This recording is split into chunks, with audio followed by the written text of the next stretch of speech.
San Quentin State Prison. Death row, discipline, and daily life.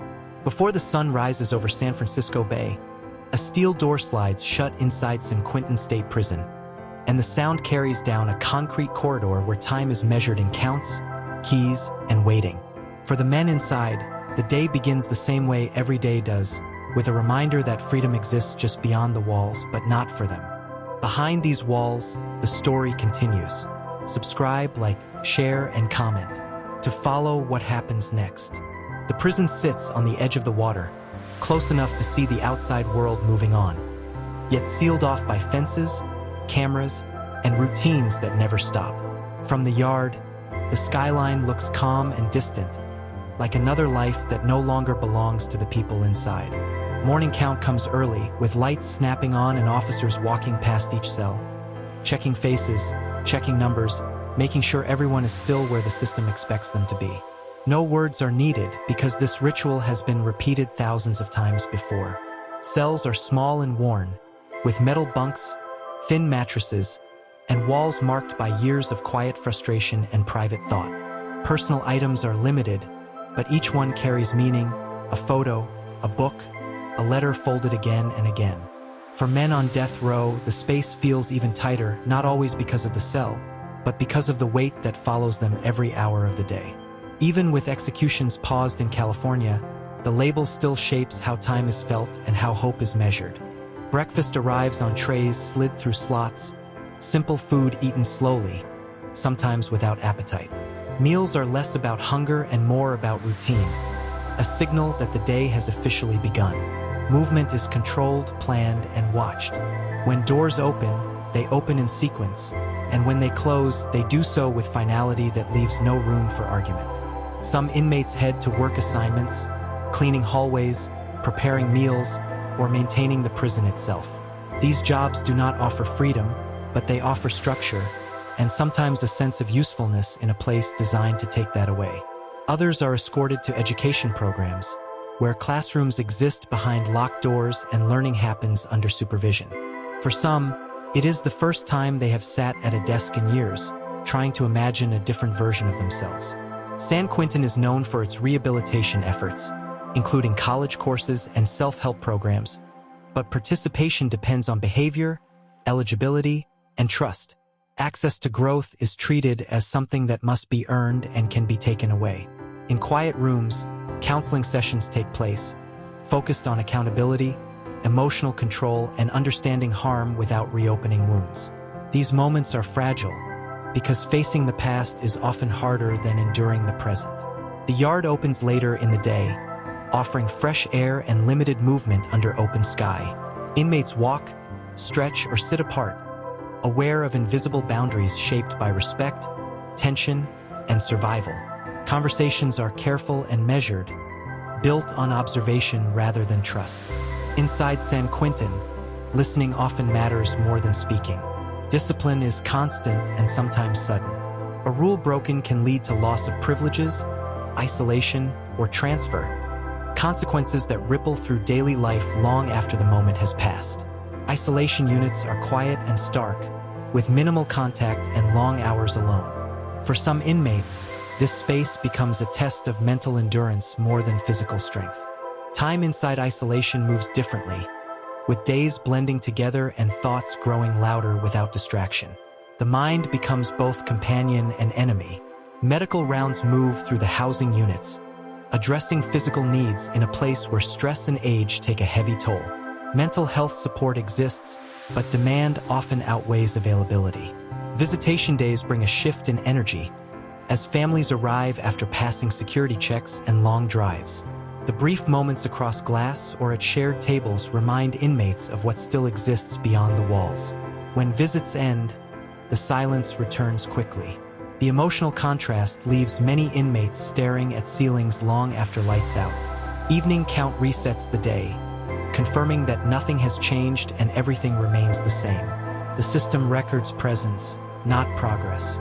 As night settles, the sounds of the prison soften but never disappear. Doors echo, radios crackle, and distant footsteps remind everyone that they are not alone, even when they feel isolated. Some inmates read by dim light, using books to escape or to understand themselves better. Others write letters they are not sure will ever be answered. On death row, nights carry a different weight, shaped by uncertainty and the knowledge that the future is defined by legal decisions made far away. Waiting becomes a way of life. Hope, when it exists, is often quiet and private. It shows up in small goals, finished courses, completed art, or repaired relationships. San Quentin operates as both punishment and institution, enforcing rules while offering limited paths toward change. The balance between control and rehabilitation is always under pressure. Every day inside the prison reinforces the same lesson, that actions carry consequences, and systems move forward whether individuals are ready or not. Yet within the structure, human moments continue, shaped by regret, resilience, and the need to find meaning in confinement. These moments are not erased by walls or sentences. As the lights dim and the prison settles into another night, the question lingers quietly in every cell, not about how the system works, but about what it leaves behind in the people who must live within it. Morning begins again with the sound of keys and footsteps, a reminder that no matter what happened yesterday, the system resets itself without pause. Inside San Quentin, routine is not comfort, it is control.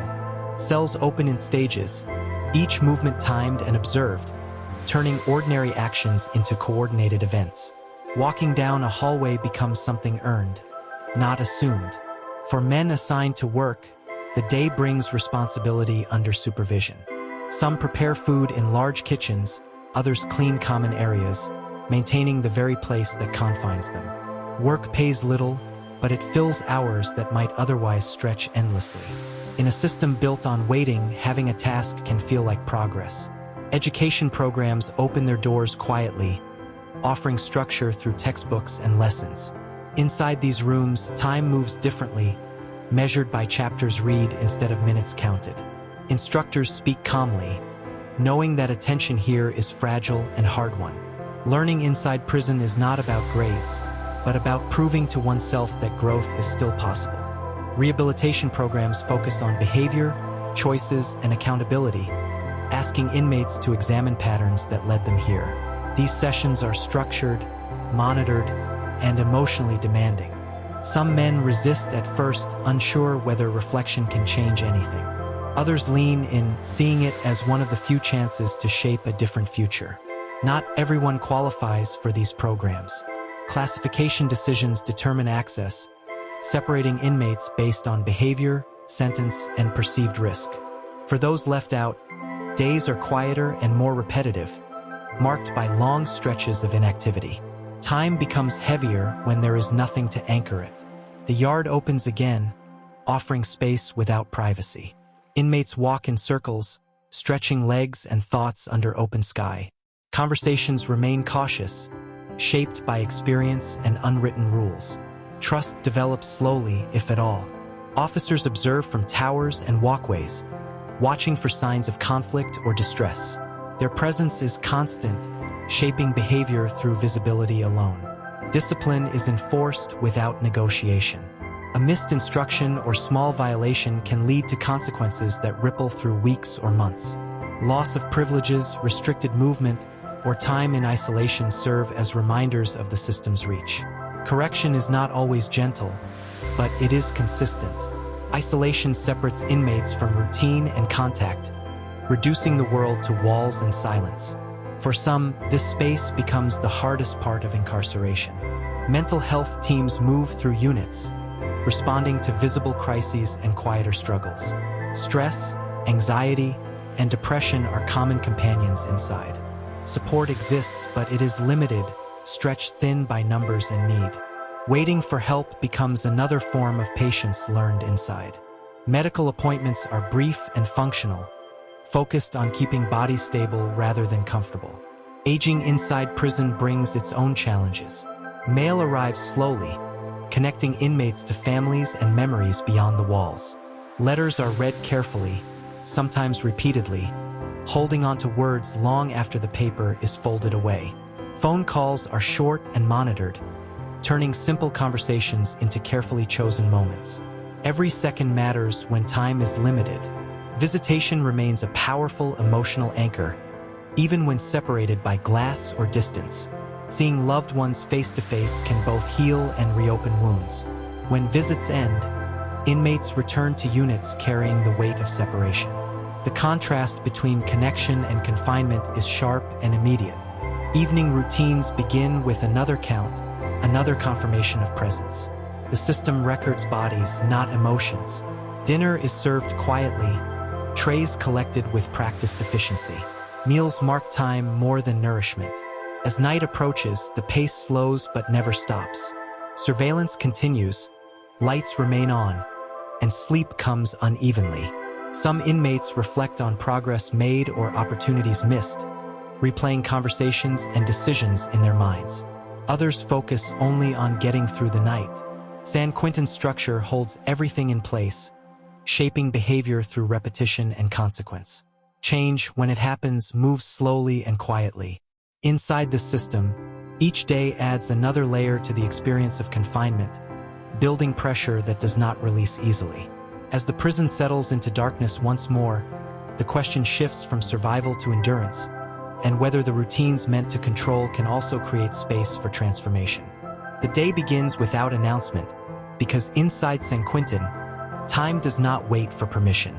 The system moves forward whether the people inside are ready or not. Classification decisions shape daily life, quietly determining where someone lives, works, and moves. These choices are made on paper, but their impact is felt in every step taken inside the prison. Transfers happen with little warning, packing lives into boxes that must fit strict limits. A change in housing can mean new rules, new risks, and starting over socially. For some inmates, transfers offer relief from tension or conflict. For others, they bring fear of the unknown, as every unit has its own rhythm and pressure. Death row carries a separate psychological weight, even as legal processes stretch over years. The pause on executions does not erase the sentence, it only changes how waiting feels. Days on death row are quieter, more controlled, and often lonelier. Limited movement turns time inward, forcing constant reflection. Legal paperwork becomes a daily presence, stacked neatly in cells or read under dim light. Appeals move slowly, shaped by deadlines that feel distant and urgent at the same time. Hope exists here, but it is cautious and restrained. It lives in legal language and small procedural shifts rather than clear outcomes. For others in the general population, the focus turns toward release dates and reentry planning. Freedom becomes a concept to prepare for, not just imagine. Reentry programs teach practical skills, budgeting, job readiness, and emotional regulation. These classes attempt to bridge the gap between prison life and the outside world. Preparing for release brings its own stress, because the world beyond the walls has continued to change. Technology, relationships, and expectations move faster than prison time. Some inmates worry about reconnecting with family after years apart. Distance can reshape bonds in ways that are hard to repair. Inside the units, aging inmates move more slowly, their bodies reflecting the cost of long sentences.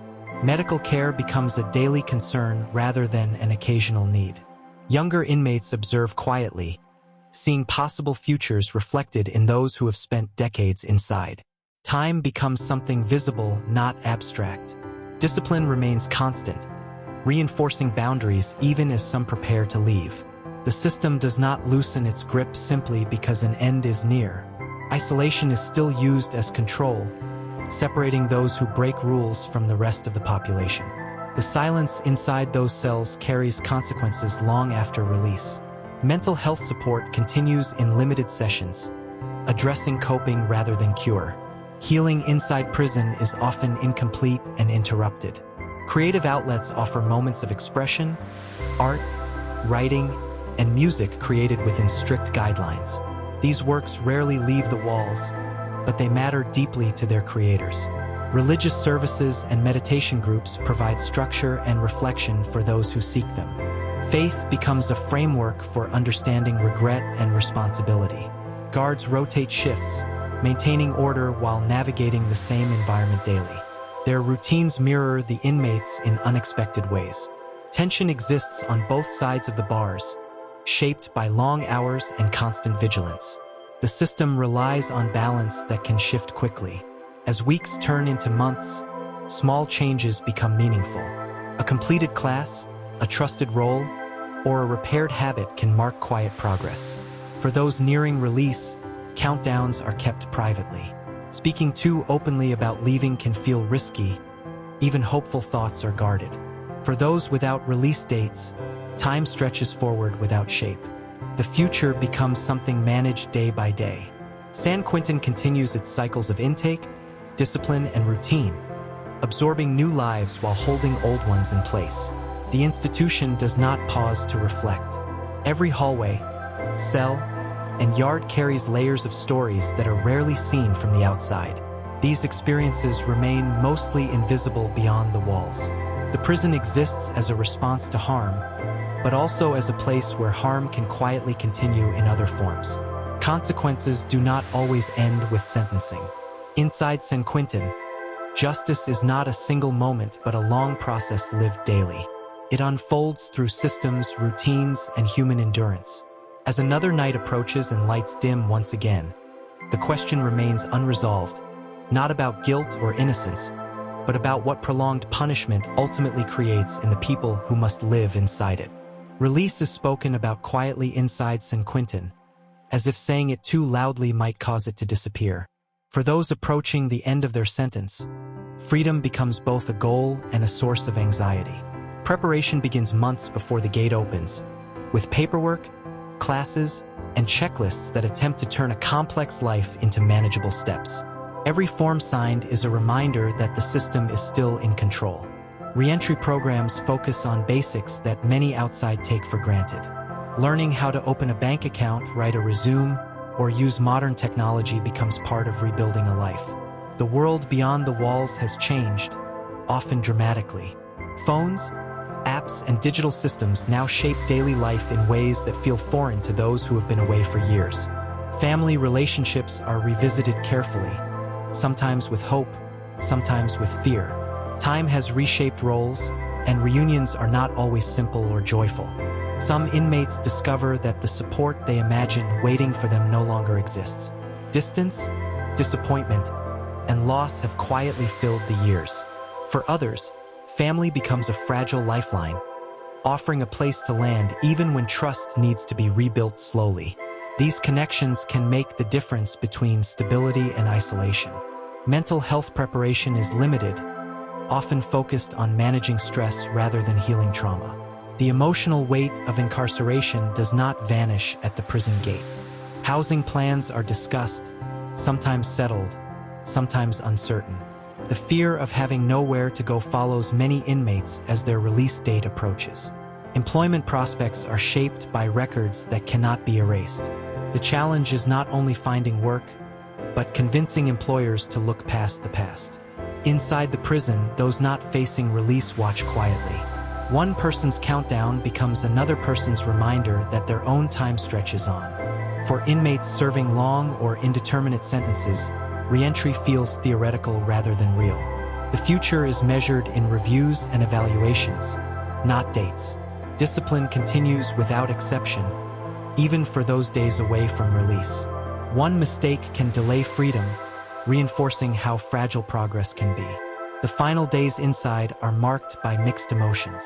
Relief sits beside fear, excitement beside grief for the life left behind. Packing belongings becomes symbolic, reducing years of living to a small box of permitted items.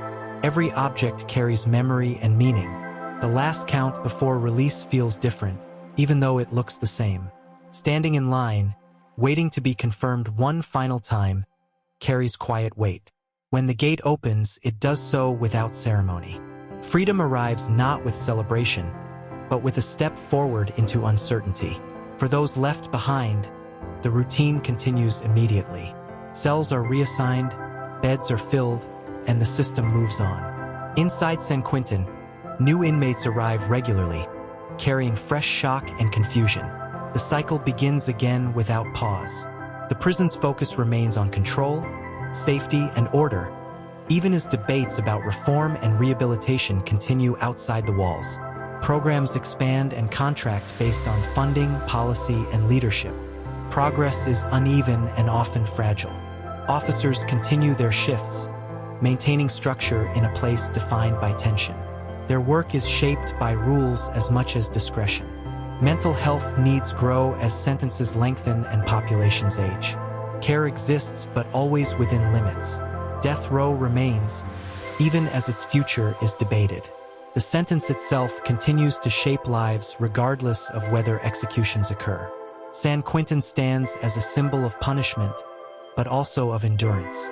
It holds stories that do not fit neatly into headlines or verdicts. Justice here is not just a concept, but a daily experience shaped by routine, restraint, and consequence. It is lived slowly, one day at a time. As the prison settles once more into night, the walls remain unchanged. Inside them, people continue to adapt, resist, reflect, and wait. The system does not ask whether it transforms or damages. It simply continues, leaving that question unanswered for those who must live within it. It always begins the same way, with a door closing and a sound that echoes longer than it should. Inside San Quentin, that sound marks the line between the world that moves freely and the world that must wait. What happens inside these walls is not just punishment measured in years, but in routines repeated thousands of times. Counts, meals, movements, and silence shape people long after the sentence is written. For some, the system offers structure and a chance to change. For others, it becomes a place where time stretches endlessly, testing the limits of patience, identity, and hope. Death row, general population, release preparation, and isolation all exist side by side, each carrying its own weight. The difference between them is not always choice, but classification, timing, and decisions made long ago. San Quentin does not speak in headlines or court verdicts. It speaks in quiet moments, folded letters, unfinished conversations, and long nights staring at concrete ceilings. Outside the walls, debates about justice, reform, and safety continue. Inside, the reality is lived day by day, shaped by systems that rarely slow down to reflect. The prison remains, standing between accountability and humanity, order and consequence. And as another door closes somewhere inside, the question is not whether the system works. The question is what it leaves behind in the people who must live within it, long after the sound of that door fades into silence.